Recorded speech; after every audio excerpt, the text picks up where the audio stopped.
Vincent Malloy is 7 years old. He's always polite and does what he's told. For a boy his age, he's considerate and nice. But he wants to be just like Vincent Price.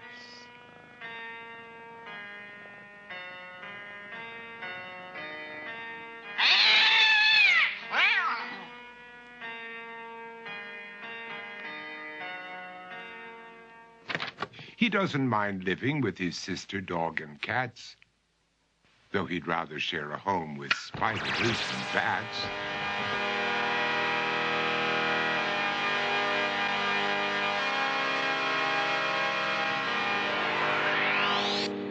There he could reflect on the horrors he's invented and wander dark hallways alone and tormented.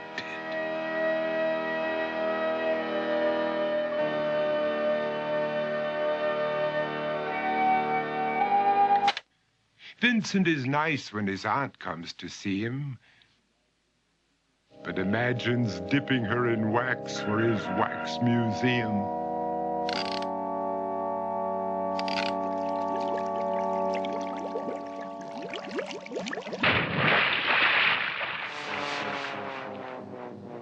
He likes to experiment on his dog, Abercrombie, in the hopes of creating a horrible zombie. So he and his horrible zombie dog could go searching for victims in the London fog. His thoughts, though, aren't only of ghoulish crime. He likes to paint and read to pass some of the time. While other kids read books like Go, Jane, Go, Vincent's favorite author is Edgar Allan Poe.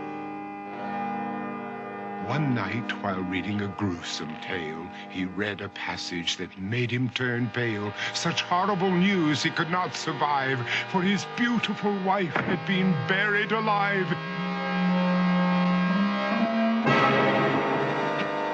He dug out her grave to make sure she was dead, unaware that her grave was his mother's flower bed. His mother sent Vincent off to his room. He knew he'd been banished to the Tower of Doom, where he was sentenced to spend the rest of his life alone with the portrait of his beautiful wife.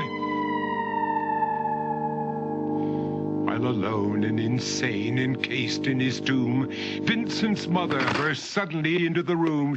She said, "If you want to, you can go out and play. It's sunny outside and a beautiful day."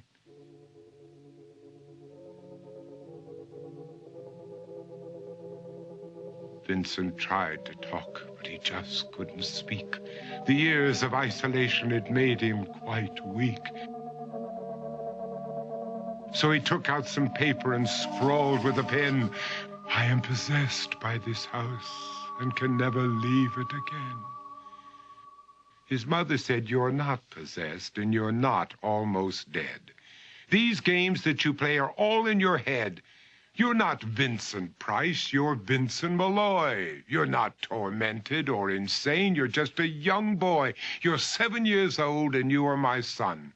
I want you to get outside and have some real fun." Her anger now spent, she walked out through the hall.